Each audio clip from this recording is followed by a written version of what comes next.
Hello everyone, मी काढलेली रांगोळी आणि काहीतरी मेसेज देण्याचा प्रयत्न केलेला आहे. तुम्ही बघू शकता. थांबा, थोडंसं जवळून बघूया. इथे लिहिलेलं आहे, महाराज प्रत्येक स्त्रीला आई आणि बहिणी या नजरेने बघायचे.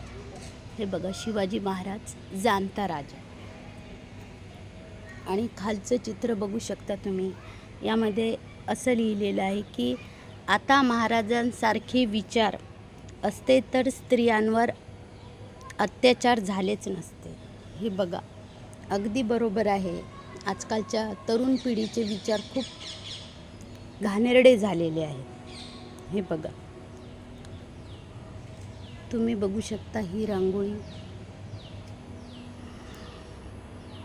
तर कशी वाटली तुम्हाला ही रांगोळी? आवडली असेल तर लाईक नक्कीच करा.